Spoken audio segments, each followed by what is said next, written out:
কৌশিক মারা গেছে, তার কাজটা এখনো করে উঠতে পারিনি, সেই নিয়ে আমি মনে মনে খুব আপসেট হয়ে আছি। তার মধ্যে তুমি আচ্ছা, একজন শিল্পীর কি কাজ দাদা? আপনি কিছুই বোঝেন না দাদা। একজন শিল্পীর কি কাজ? সে তার গানে বাজনায় সুরে সকলের মন ভরিয়ে দেবে, তার অন্তর কাঁদবে, কিন্তু চোখ থেকে জল বেরোবে না। সে নিজে কাঁদবে, জল দেখা যাবে না, অন্যের চোখের জল মুছিয়ে দেবে।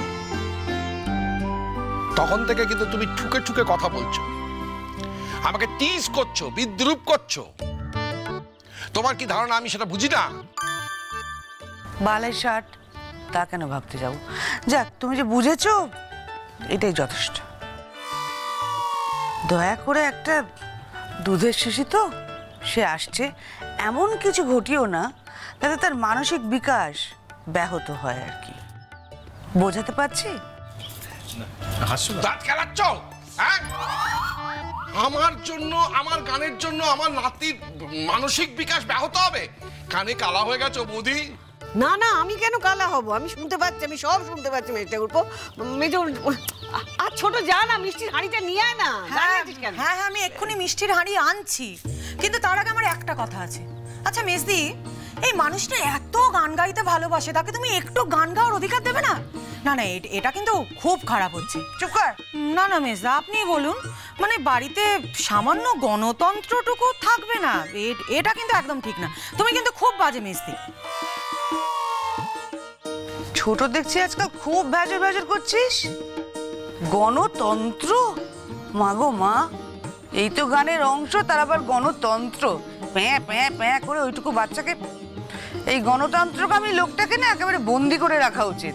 আর কি ভাষা, দাঁত কেলাচ্ছ?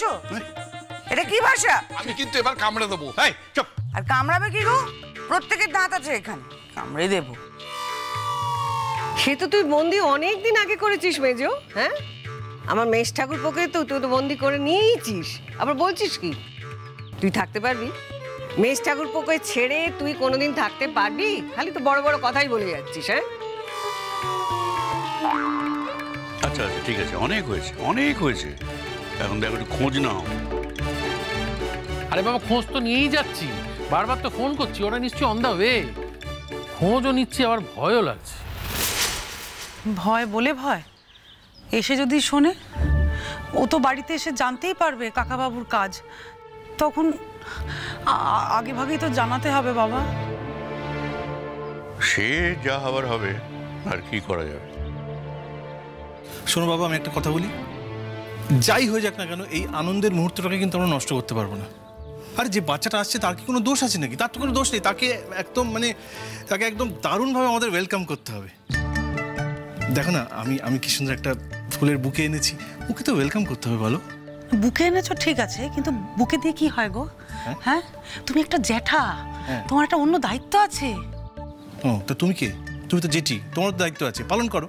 এই শোনো, আমি কি দায়িত্ব পালন করছি না সেই নিয়ে তোমাকে একদম ভাবতে হবে না। তাহলে তো মিটেই গেল। আমি আবার যাবে না। না না, তুমি যখন দায়িত্ব পালন করবে, আমি মুখ দেখার ব্যবস্থা করে, তুমি যখন দায়িত্ব পালন করবে, আমি কি করতে যাব? আমার তো কোনো কাজ নেই। আমি মুখ দেখার ব্যবস্থা করেছি, তুমি সেটা করেছো? একটু কিছু সাহায্য করেছো? দরকারটা কি? তুমি তো করেছো, আবার আমি কি করব? সবাই মিলে কি করবে? আবার জ্যাঠা হয়েছে, জ্যাঠা। হ্যাঁ, মুখ ফুটে কিছুই বললো না, জ্যাঠা জ্যাঠা। ঝগড়া করো না। এই ছোট, তুই কি দিচ্ছিস রে? আমি কি দিয়ে মুখ দেখবি? মানে আমি কি দিয়ে মুখ দেখবো? আমি আর কি করব বলো, জানি না গো। এই যে দেখো, আমার পতিদেবতা বসে আছে, সে তো আমাকে কোনো টাকা পয়সা দেয়নি, আমি জিনিস কিনবো কি করে আমি জানি না। তুমি আমাকে অভিযুক্ত করবে না। আস্তে কথা বলো। আমি কি করে জানবো বাচ্চার মুখ দেখতে টাকা পয়সা লাগে, জিনিস দিতে হয়? এসব মেয়েলি ব্যাপার, এসবের মধ্যে আমি নেই। একদম বাজে কথা বলবে। ও তাই তো, এটা মেয়েলি ব্যাপার তাই না? মানে একটা বাচ্চা বাড়িতে আসবে, সেই বাচ্চাটার মুখ দেখা হবে, এটা মেয়েলি ব্যাপার হয়ে গেল। বুঝতে পেরেছো? মানে যেখানেই খরচা সেখানেই মেয়েলি। একদম বাজে কথা। ঠিক আছে ঠিক আছে, মেয়েলি ব্যাপারের মধ্যেই থাক। তুমি এত কেন চিন্তা করছো? চুপ করে বসো। ছোট এদিকে, সবাই মিলে ঝগড়া করতে শুরু করে দিয়েছে। এই যে আছে ধান দুব্বো, আমি ধান দুব্বো দিয়ে আশীর্বাদ করব। তাই করো।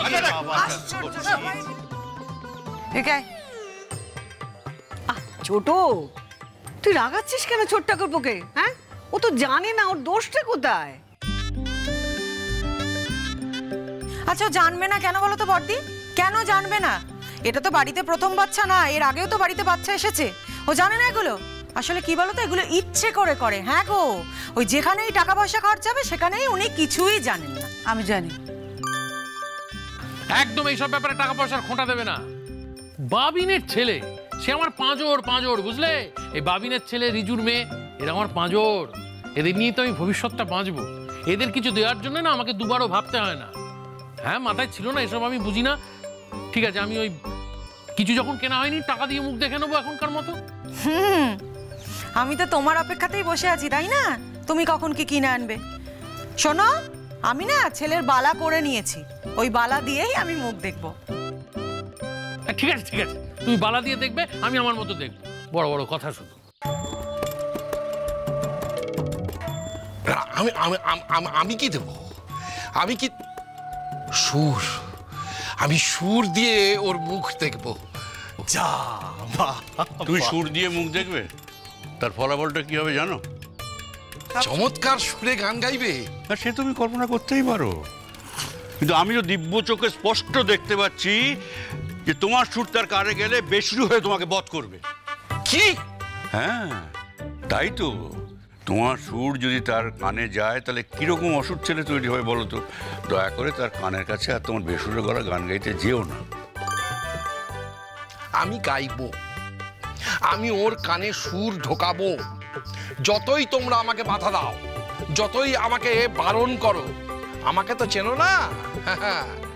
আমার মতন একনিষ্ঠ এবং একাগ্র সাধক আর কখনো পাবে না। সেটা তো আমি একমাত্র হাড়ে হাড়ে বুঝতে পারছি। হ্যাঁ, বোঝো, আরো বুঝতে হবে তোমাকে। তোমরা চুপ করো না।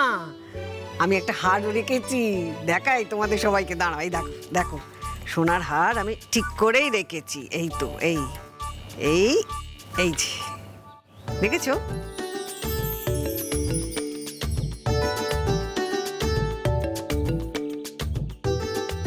সত্যি, আর যদি কৌশিক থাকতো না, তাহলে দিনটা একবারে অন্যরকম হয়ে যেত। খুব আনন্দে কাটতো দিনটা। কি করা যাবে বলো? কিছু তো আর করার নেই। কি করব বলো? আর যা কিছু করছি, দুঃখটা মনের মধ্যে চেপে রেখে করছি। তারপর পরশুদিন তো কৌশিকের কাজ, ও বাড়িতে যাবার কথা, যেতে তো হবে। এই কষ্টের কথা আমি কাকে বলবো ভগবান? কাকে বলবো বলো তো এই কষ্টের কথা? কাকে বলবো? ওই তো এসে গেছে গো। ওই যে এসে গেছে। এই সাগর বাজা, এই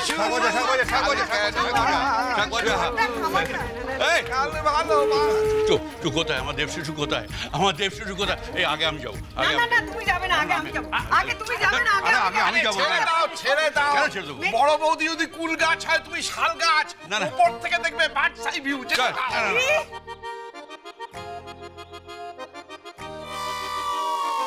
পর্দা বর্দি, কি করছো তোমরা? না, আমি তো কুল গাছ বলেছি। কুল গাছ, কুল গাছে কত মিষ্টি মিষ্টি কুল হয়। তুমি আমাদের প্রিয় বৌদি, আমাদের প্রিয় কুল গাছ, এই কি বলে বৌদি। বুঝেছি, আমি সব বুঝেছি। বড় বৌদি,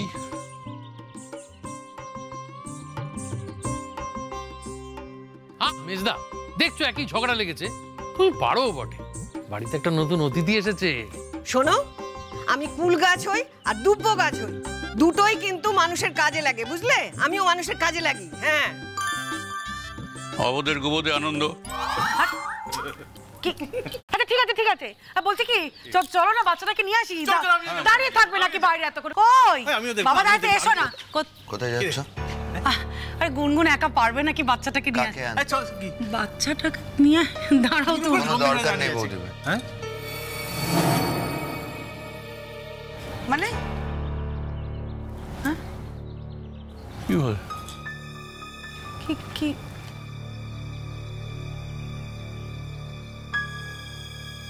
ওমা, এই আবার কি কথা? আচ্ছা তোর কথা শুনো না, যেতে হবে না, এটা হতে পারে না, একা পারবে? এই চলো মিষ্টি, আমি যাচ্ছি তোমার সাথে, চলো। আরে কোথায় যাবে? যার জন্য অপেক্ষা করছো সে তো আসেনি।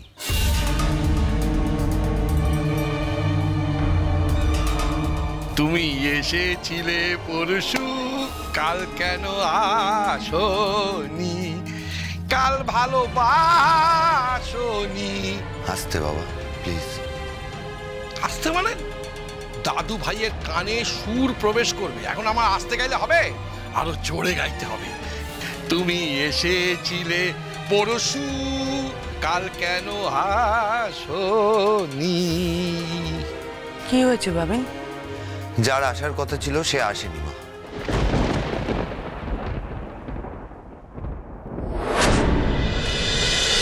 খুরখুরু খুরখুরু